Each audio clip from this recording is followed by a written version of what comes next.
The holographic chamber of the Galactic Council was vast and cold, a space designed to intimidate. Towering above the conference table loomed the representatives of the 7 greatest powers in the galaxy, the Zarthian Dominion, the Vexery Concord, the Crystalline Collective, the Insectoid Swarm, the Merchant Confederacy, the Ascended Ones, and the mysterious Void Watchers. Below them, at a small table far too low, sat Captain Marcus Vale and Commander Sarah Chen, humanity's official representatives to the Council. Marcus was a tall man in his early 60s, with silver threading through his dark hair. He wore the dress uniform of Earth Space Command, midnight blue with gold trim, medals hanging from his chest. Each medal represented a victory, a sacrifice, a moment when humanity had proven itself. His weathered face was calm, but his eyes dark and sharp missed nothing. Sarah was younger, perhaps 45, with the bearing of someone who had climbed from nothing to command. Her uniform was identical to Marcus's, but where his face showed experience, hers showed hunger. She was the future of Earth's military, and she knew it. Humans, began the voice of Zarthian Dominion representative, Lord Kessex. His form was massive, reptilian, with scales of deep crimson that seemed to absorb light. Your species continues to expand beyond acceptable boundaries. This council must issue a formal warning. Warning, Marcus said carefully. Lord Kessex, we have adhered to every established regulation. Our expansion is within. Within nothing, interrupted the Vexery Concord representative, a being of pure energy contained in a crystalline shell.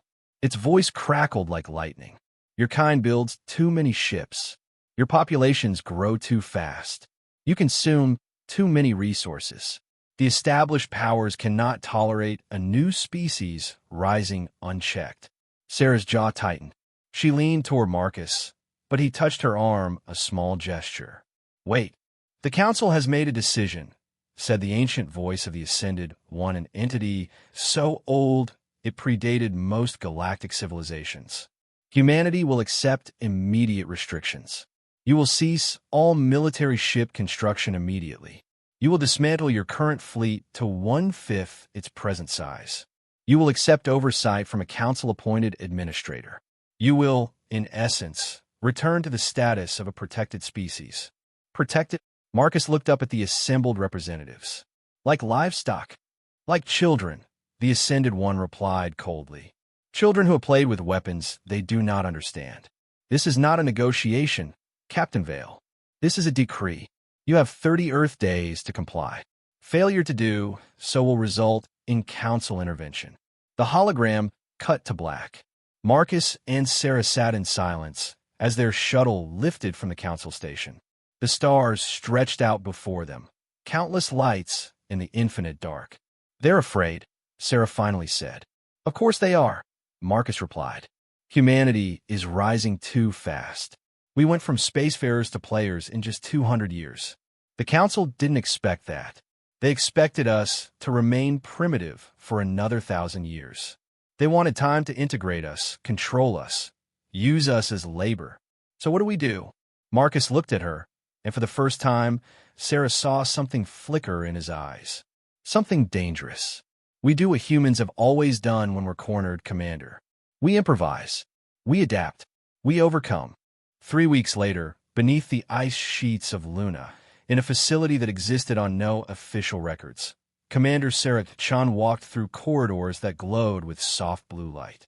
Around her, humanity's greatest shipbuilders, engineers, and weapons designers worked in absolute silence. No one spoke. No one transmitted anything off-world. The entire facility was shielded by technology so advanced it had taken Earth's best scientists 8 years to develop. This was Project Exodus. It had begun 30 years ago, when a young captain named Marcus Vale had realized a simple truth. The Council would eventually move against humanity. Not because they were evil, though many were, but because they were afraid. Fear was a more powerful motivator than hate, and the Council was very, very afraid. So Marcus had proposed a plan. A plan so audacious, so impossibly ambitious, that it had been rejected by every government on Earth. That is, until he presented the numbers. Until he showed that humanity could do what the Council insisted was impossible: build a fleet in secret. For 3 decades, resources have been diverted. Funding had been hidden in trade accounts. Shipyards have been constructed in remote locations beneath the ice of Luna, inside asteroid fields, in the depths of Venus's atmosphere, where sensors couldn't penetrate, on isolated moons of Jupiter. Every human colony, every human settlement, every human space station had been asked to contribute. And they had, because every human understood, on some deep level, that the day was coming. The day when the Council decided Earth was too dangerous to live. Sarah stepped into the main observation deck. Her breath caught. Spread out before her, in massive dry docks carved into Luna's interior, were warships. Hundreds of them. Thousands of them. Battle cruisers bristling with weapons. Carrier ships that could launch fighter squadrons. Destroyers sleek and deadly. Supply ships, repair vessels, command cruisers. Impressive, isn't it? Sarah turned. Marcus stood behind her, also in civilian clothes now. He had retired from official service the moment the Council's decree was issued. This is insane, Sarah breathed. The power requirements alone. We siphon from the lunar core, Marcus explained. Geothermal generators, quantum batteries, antimatter reserves. We can power this fleet for 5 years straight without resupply. By then, we'll have established new supply lines. The Council will detect this. They have sensors. They have sensors designed to look for old technology, Marcus interrupted. We're using systems so new, so different, that their detection grid doesn't even recognize it as a threat. They're looking for antimatter drives. We're using exotic matter compression chambers. They're looking for plasma weapons. We're using directed vacuum collapses. They don't even know what they're looking for because it's technology they thought impossible. Sarah walked forward, down a catwalk that ran between the massive ships. How many? She asked quietly. In this facility? 4,000 combat vessels, 500 support ships, 14 mobile shipyard factories, 10 supply and ammunition depots. Across all facilities worldwide, 10,000 combat-capable vessels. A fleet so vast that when it emerges into open space, the void itself will darken with our metal. Sarah's voice was barely a whisper. We're not just building a fleet. We're building an armada. We're building the largest navy ever assembled in human history. We're building survival, Marcus corrected. We're building insurance against genocide. The 30-day deadline approached like a noose tightening. Across Earth, across humanity's colonies, across every human settlement in known space, the secret spread. Not through official channels, but through whispers, through coded messages, through the glance of a captain who knew something was coming. The Council sent inspectors. They demanded to see Earth's military installations. Every official shipyard they visited was exactly as expected, a fraction of its stated capacity, all vessels accounted for. The inspectors found nothing. What they didn't find was what mattered. On day 28, Marcus Vale stood before the governments of Earth. The Assembly, the European Council, the Pacific Alliance, the African Union, the Asian Federation. Every representative who had contributed to Project Exodus was present.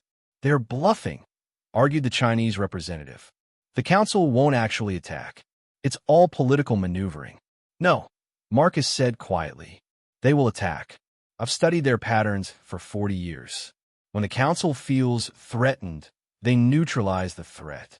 They'll issue final warnings, and when we don't comply, they'll send a task force to destroy our orbital defenses. Then they'll demand unconditional surrender. And if we refuse, asked the Brazilian representative, then they'll bombard our world.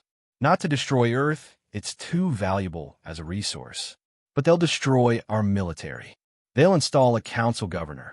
They'll enslave our population or integrate us by force into their systems. Silence filled the chamber, which is why Marcus continued. On day 30, we make our move. Day 30 arrived with a message from the Galactic Council. Humanity, this is your final notice. Comply with Council directives or face intervention. You have 48 hours. Marcus Vale's response was simple. A single transmitted file containing all of Project Exodus's details, the locations of every shipyard, every vessel, every weapon platform. He didn't hide it. He didn't encrypt it beyond normal protocols. He wanted them to see. Within an hour, the council chamber erupted in chaos. "This is impossible," the Vexery representative shrieked. "Those facilities don't exist. Our sensors show. Our sensors show what they were designed to show," said the Ascended One, its ancient voice cutting through the cacophony. "Humans have hidden an entire civilization's worth of military hardware, and they've done it right under our observation. Send the fleet," commanded Lord Kessex. "Send every warship we have. Destroy their shipyards. Burn their moon. Do not allow this insolence to spread." Meanwhile, beneath Luna's ice, Marcus watched the Council's order propagate across their military networks. Networks that humanity had been monitoring for years. "Activate Exodus Phase 2, he said quietly into his comm. Around him, technicians moved with practiced precision. They had trained for this moment 1,000 times. The massive hangar doors, so large they were themselves a marvel of engineering, began to grind open, and the fleet started to move. The first wave emerged from Luna's orbit like a swarm of locusts. 10,000 vessels, moving in perfect formation, their weapons hot, their shields raised. They filled the void with their presence.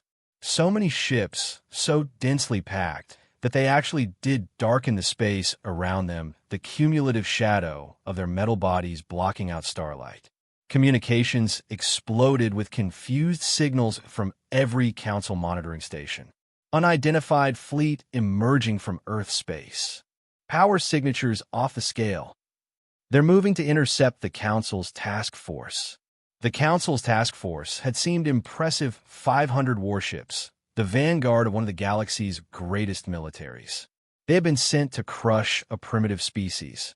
They found instead that primitives had evolved.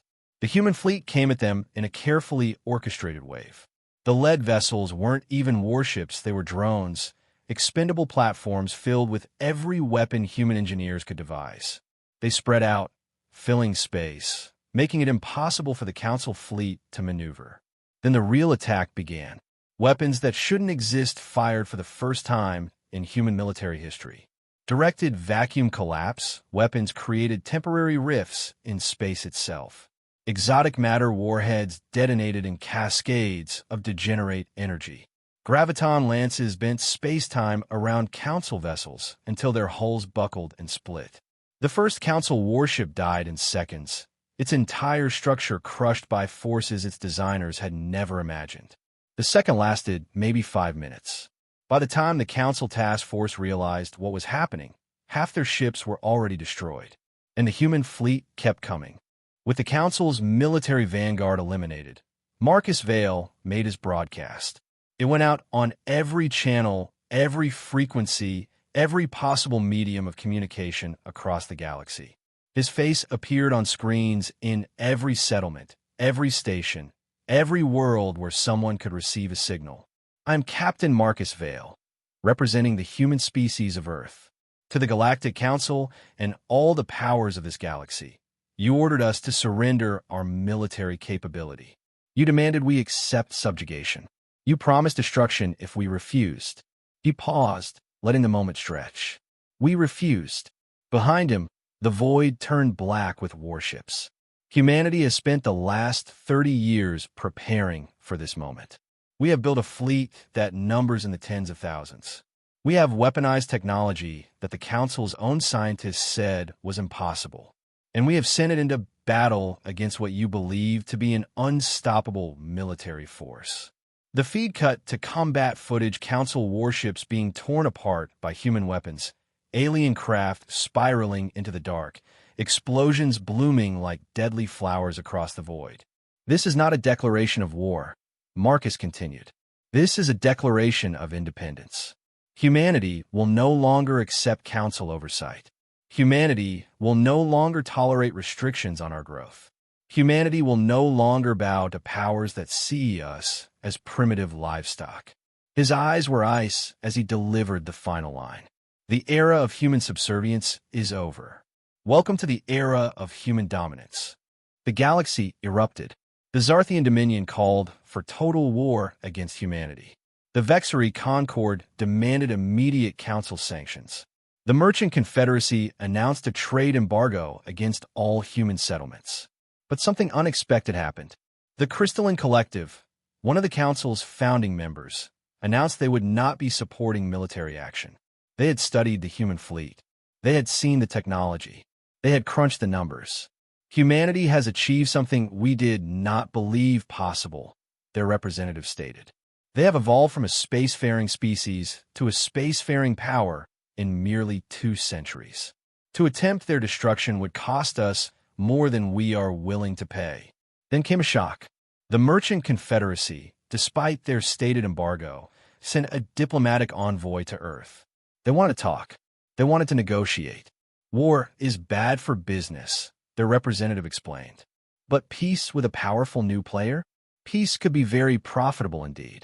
One by one, the minor powers broke ranks. The merchants, the independents, the smaller civilizations that had long chafed under council dominance, they all began to recognize that a new power had emerged, and it was better to negotiate with it than fight it. The council's unified front crumbled. 6 months later, Marcus Vale stood in a chamber far grander than the one where he had been threatened. The new Galactic Council included human representatives now, not as subordinates, but as equals. The war had never actually expanded into a full-scale conflict. After the first battle, the Council had been forced to recognize reality. Humanity was not to be trifled with. Now they negotiated.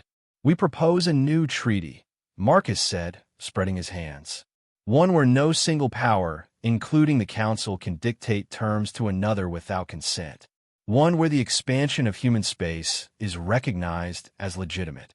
One where human technology is acknowledged as equivalent to any other established power." The old Ascended One, ancient and tired, looked at the human captain with something that might have been respect. "You have proven yourselves, humans. You have earned your place. The Council agrees to your terms." Back on Earth, the sun rose over the Atlantic Ocean.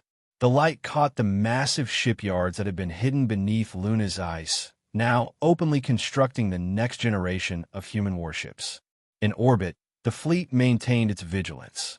10,000 vessels, thousands more being built, an armada that would take centuries for any rival power to match. Sarah Chen stood on the observation deck of the flagship, the lead vessel of the new human armada. She was no longer a commander. She was Admiral Sarah Chen, leader of humanity's military forces. Marcus Vale stood beside her, no longer captain, no longer officially anything. He was simply Marcus now, an old man who had gambled everything on the belief that humans could be more than what they seemed. "We did it," Sarah said quietly.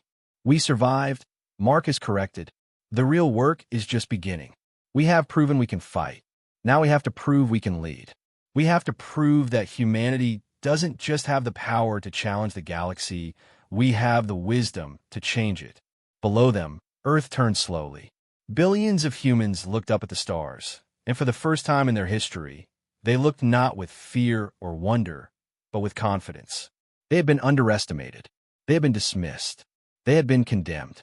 And they had emerged from the darkness with a fleet so massive that the void itself turned black with their metal. The age of humanity had begun, and nothing would ever be the same.